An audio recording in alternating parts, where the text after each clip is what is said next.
up, people? Red Vince here, and welcome to The Spotlight. Today, the spotlight is on one of my favorite directors of all time, Tim Burton. Dark, gothic, macabre, quirky, strange, goofy, whimsical, comedic. These are just some of the words that can be used to describe his movies. And we're going to be taking a look at them today. Basically, what I'm going to do is just quickly go through Burton's movies and just sum up my thoughts on them. However, I'm not going to go into full detail on them though, because that's what full reviews are for. Also, I'm not going to go through all of his movies either, just the ones that I've seen. So if you notice a Burton movie that I skipped and you're wondering why I excluded it, it's just because I haven't seen it yet. Thirdly, while I am focusing primarily on films he directed, there will be some films that he didn't direct, but produced, wrote, or both. Finally, I'm only talking about his full-length films, so no short films here. To be honest, I only know two of them anyway. Vincent and Frankenweenie, both of which I like. So, with all that being said, let's get started. First off, we have Pee-wee's Big Adventure. I'll be honest, I only saw this movie once, and that was a long time ago when I was a kid. So unfortunately, I barely remember this movie. Well, except for the Large Marge scene. I don't think anyone can forget that. However, I bring this film up to note two things.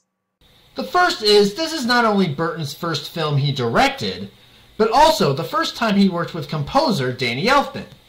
For those who don't know, Elfman has done the music for the majority of Burton's movies. He's also one of my favorite film composers, so I guess that's part of the reason why I love Tim Burton movies so much. I love both these guys individually, but put them together and you're truly in for something good. The second thing of note with this film is this is the only movie he directed where he also had a cameo appearance. If you missed it, he was the street thug in the alley. The next film is Beetlejuice, and to be perfectly honest, not only is this one of my favorite Tim Burton movies, this is one of my all-time favorite movies. Period. I'm not going to go into details on why just yet though.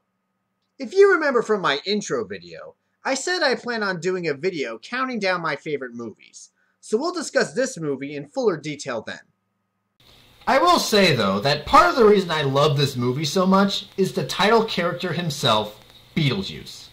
He's one of my favorite characters in any movie or TV show. Top 10 easy. Why? Well, you'll just have to wait for my favorite movie countdown to find out. Which is in production as we speak, I promise. Next up is his 1989 film, Batman. Now, I'll just be honest, I've never been a big fan of Batman. Heck, I've never really been a big fan of DC in general. I'm a Marvel fan all the way. I don't hate or even dislike Batman, I just never got into him. Again, Marvel fan. But with that said, this movie is pretty good. What makes this movie work for me are the two main leads. Bruce Wayne, aka Batman, played by Michael Keaton, and the Joker, played by Jack Nicholson. Now here's the funny thing. For those who don't know, Burton is known for frequently starring Johnny Depp in his movies. But at first, Michael Keaton was Burton's go-to guy. Not only did he cast him as Bruce Wayne / Batman, but he also cast him as Beetlejuice. And speaking of Batman, there's also the sequel Burton made, Batman Returns. Much like the first one, I do like this movie because of the performances of the main leads. Michael Keaton is back as Batman, but we also have Michelle Pfeiffer as Catwoman, Danny DeVito as the Penguin, and Christopher Walken as Max Schreck. In terms of which one is better, it just depends on what you're looking for. It's hard to explain, but for me, the first one feels more like a Batman movie, but Batman Returns feels more like a Tim Burton movie, at least as far as the visual style goes. And yeah, he did co-produce Batman Forever, but everyone knows that's a Joel Schumacher film. Let's just be thankful he got out of that franchise by the time Batman and Robin came around. Ugh. Next up is Edward Scissorhands, and in my opinion, this is a must-see for Tim Burton fans. This is the first movie he directed, produced, and wrote all at once. It's also his first movie to star Johnny Depp. I heard this is Burton's favorite movie he's ever done, and you know what? I don't blame him. Something special about Tim Burton movies is that the main characters are often the kind of people we both really like, but are also a little intimidated by. And this movie is a shining example of that. Edward himself is a very innocent and likable guy, but he's also kind of scary in the fact that he can easily slice you apart with little to no effort. And even worse, accidentally. But again, this is a must-see for Tim Burton fans. Next up is The Nightmare Before Christmas. Now, Tim Burton didn't actually direct this movie because he was too busy directing Batman Returns at the time. But he did produce it and co-write it. It's still considered to be a Tim Burton film because, let's be honest, his fingerprints are all over this movie. Plus, there's the fact that his name is in the title. The official name for this movie is Tim Burton's The Nightmare Before Christmas. He basically went to Henry Selick and said, "Hey Henry, I have this movie, but I'm busy directing Batman Returns. Can you make it for me?" Anyway, like Beetlejuice, this is a movie I consider to be one of my all-time favorites. So we'll be discussing this movie in more detail in my favorite movies video. But for now, I'll just point out that this is the first stop-motion animated film he ever made. And this film contains possibly Danny Elfman's finest work ever. Burton also produced James and the Giant Peach, but I don't think this is really considered to be a Tim Burton film. So we'll just skip this one. It's a good movie though. Check it out if you haven't seen it before. Next is Sleepy Hollow, and this is a movie with a wide variety of reactions to it. Some people like it, others don't. Some people think it's scary, others find it too gimmicky. Some think it's funny in a dark and twisted kind of way, and some people don't even know what to make of it. It probably has the most mixed reaction of any of Burton's movies. In my opinion though, it's another winner. Personally, I don't think it's straight up scary, but it does have a good combo of macabre and gothic, while also mixing that special charm that only Burton can give to a story like this. Up next is his remake of Planet of the Apes. And I'll be honest, this is the only Tim Burton film I straight up do not like. The only thing that really stands out to me are the makeup effects on the apes, which are really good. It's some of Rick Baker's best work. But the plot makes no sense, the characters are forgettable, and do I even have to bring up that infamous ending that no one understood? Whether or not you're a Tim Burton fan, I say skip this one. However, this film does mark the first time Burton cast Helena Bonham Carter as one of the characters. For those who don't know, just like Johnny Depp, Burton frequently casts Helena Bonham Carter in his movies. Like in the next film, Charlie and the Chocolate Factory. This is another one that people seem to be split on, at least the ones I've heard talk about it. Some people really don't like this one, and even the ones who do usually say it's not as good as the original. I've never heard anyone say they love it or think it's better than the original. And that's kind of where I stand on this film. I don't think it's as good as the original, but I do still like it. And there are parts of it I actually do think are better than the original. I think the sets, particularly the factory, and the effects are great improvements over the other one. And also, I like this movie's versions of Augustus Gloop, Violet Beauregarde, and Mike Teavee better also. And to this movie's credit, it is more faithful to the book. But the original does have better songs and better versions of all the other characters. Still, I think it is a decent movie, just not as good as the original. After that, we got Corpse Bride, and this one was great. It's the second stop-motion animated film Burton did, and this time he actually did direct it. It also stars, guess who? Johnny Depp and Helena Bonham Carter. Just like The Nightmare Before Christmas, it's an excellent combination of Burton's visual style, likable characters, great stop-motion animation, and once again, some great music from Danny Elfman. I can't say it's quite as good as The Nightmare Before Christmas, but it comes pretty close. After that, it's Sweeney Todd. And the best way to describe this movie is imagine it's Sleepy Hollow if it was a musical, and actually scary. For starters, the gore looks a little more realistic in this film. In Sleepy Hollow, it didn't quite look right, but here, when these people bleed, it really looks like they're bleeding. The performances from Johnny Depp, Helena Bonham Carter, and Alan Rickman knock it out of the park.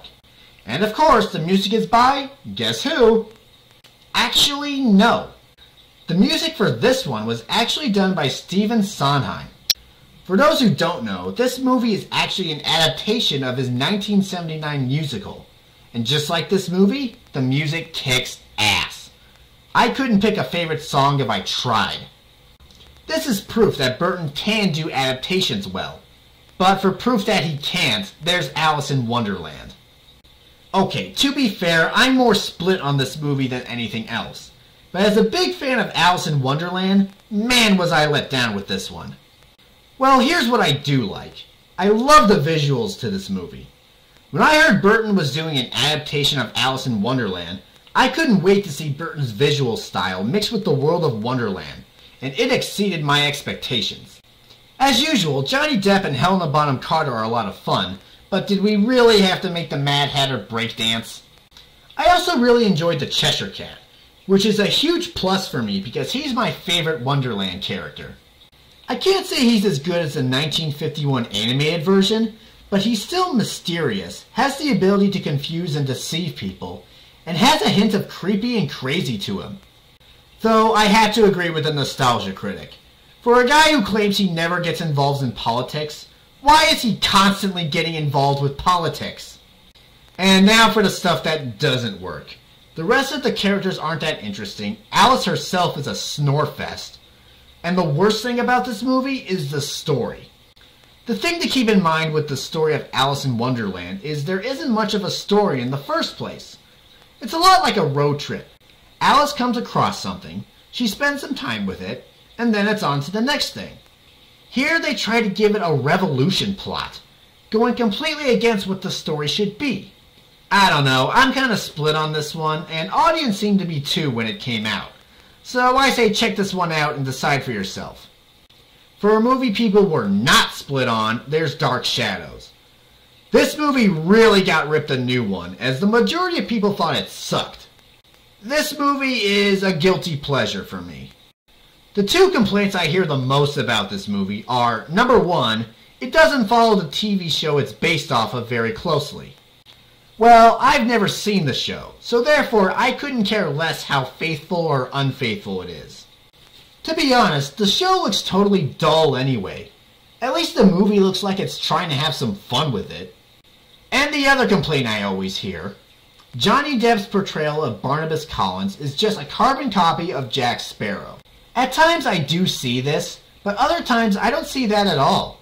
I see a brooding vampire who will kill you if you cross him, or his family. Besides, I love Jack Sparrow, so I don't mind a great deal if Depp tries to incorporate him into his other performances. Just as long as he doesn't overdo it, and I don't think he overdid it here. Again, most people don't like this movie, but I'm with it enough. The last movie I'll bring up is one that doesn't even exist yet. If you saw my Cinderella review, you may have noticed that at the end of it, I said that Tim Burton is doing a live-action remake of Dumbo. This is one of the dumbest ideas I have ever heard. First of all the movies you could remake, why Dumbo? Like I said last time, the idea of doing live-action remakes of Disney animated films just sounds like a dumb idea to me, because the animated films are perfectly fine on their own, and Dumbo is no exception. Do I think it's one of Disney's best? No. But again, I think it's fine for what it is and it does not need a remake. If you're gonna remake something that didn't do well when it came out. Like The Black Cauldron. That movie is just begging for a remake. But no, Dumbo gets the live-action treatment. Ugh. Secondly, of all people you could get to direct this, why Tim Burton? Again, I love Tim Burton, but he is not the guy you want to make a live-action Dumbo movie. It's just not a good match. The only thing from Dumbo I think Burton could bring to life well is the pink elephant sequence. But my gut tells me that scene won't even be in the movie. Personally, I don't think Planet of the Apes will be the only Tim Burton movie I don't like for much longer. And that concludes this episode of The Spotlight. What do you think of these movies? Or just Burton's work in general? Feel free to give your thoughts in the comments section below.